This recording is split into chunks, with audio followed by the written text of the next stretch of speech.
China's biggest exporters are rushing to make deals and get orders out before President Trump's next tariff deadline. Beijing reporting its exports jumped 5.8% in June.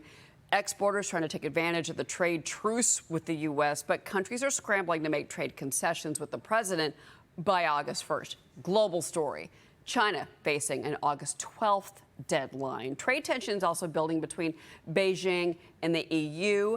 They exchange accusations and import curbs over each other's trade practices. Joining me now is Gatestone Institute senior fellow Gordon Chang. And Gordon, help me kind of parse the rhetoric out of the Europeans this morning, because Italy's foreign minister, who by the way is going to be in D.C. today, he gave an interview this morning, and he and others have talked about maybe the EU working with the Asia-Pacific countries, a.k.a. China. Let's read between the lines here. Working with India, because they're in this trade fight with Donald Trump. But at the same time, there's tension, reportedly, as I just mentioned in the intro to you, between the Europeans and China. How is this all playing out? It seems like a mad scramble. Good morning, Cheryl. And it is a mass scramble. But the one thing we're not seeing is the Europeans imposing counter tariffs and retaliatory measures on the United States.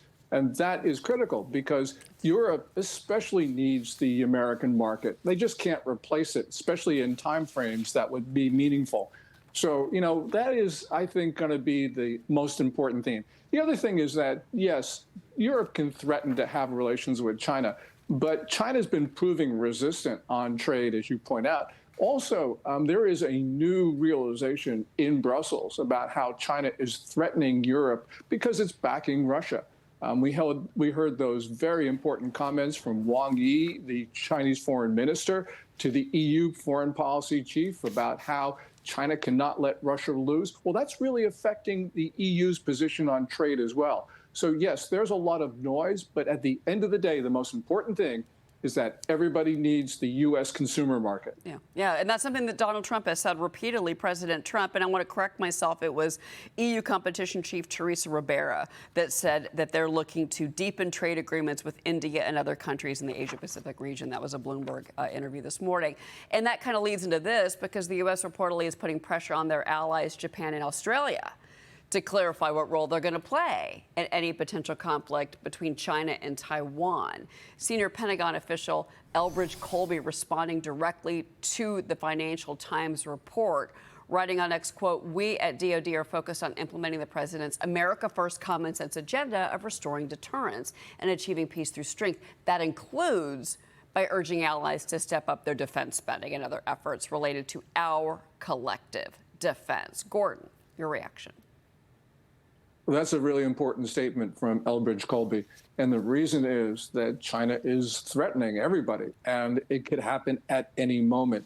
Now, of course, Australia and Japan, which really have been the two targets of the Pentagon when it comes to clarifying their position on Taiwan, well, Japan and Australia have been dragging their feet. And at this moment, we have the Australian Prime Minister Albanese in Beijing saying all these nice things about China. Well, if he's going to do that, then I think that it's important for us to understand where he is. We have mutual defense obligations to defend not only Australia, but also Japan. And so we need to know where they will be should the Chinese, as they threaten, invade Taiwan.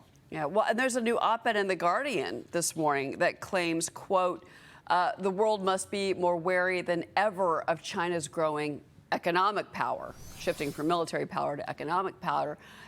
They say it matters because the aim of Beijing's autocratic regime undermine the economic and political resources of the rest of the world. Without tough action, its voracious appetite for resources, information, and intellectual capital will eat all of us. What do you make of that, Gordon? Well, first of all, I think that's overestimating China. And yes, in a few hours, they will report Q2 GDP growth of above 5%. But there is this very interesting pattern of China actually over-reporting June results in order to justify a good GDP report. But, the important thing, though, is that China does pose an existential threat to free societies.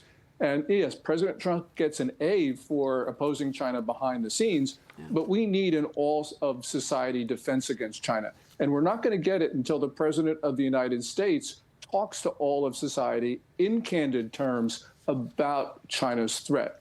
So yes, I think Western leaders need to start to get off their very nice rhetoric about China and actually be candid. And that includes the Australian Prime Minister, who I said is already in Beijing and saying very nice things about Xi Jinping, although the Chinese are threatening Australia at this moment. Well, that's probably, I would think, the wrong tactic to take. You want it's peace through strength, again, as we've heard from President Trump. Liz Peek, jump in here. Good morning, Gordon. I think the question is what you referred to earlier. Is China's economy, are they still so essential to Europe that Europe is going to go along with all the trade requirements and trade demands of China? In other words, today in the FT, there's talking about the EU going after subsidies. This is obviously an ongoing issue. China subsidizing lots of its own industries, particularly the automobile industry. Is the EU finally going to get tough about this? Well, the question is Germany going to get tough about this? Yeah. And with the new chancellor, I think the answer is probably yes. And the reason is Volkswagen is having a hard time in China. Volkswagen was traditionally the car leader in China, #1 year in, year out. And now Volkswagen's ratings are slipping in China, as are Tesla's and every other foreign car maker. So I think that that's starting to affect the way Berlin looks at this. And the way Berlin looks at this is the way the EU looks at it. So, yes, I think it'll be a much tougher EU position because Germany is suffering. Gordon Chang, it's always a pleasure to speak with you. Appreciate it. Thank you so much, Cheryl. All right.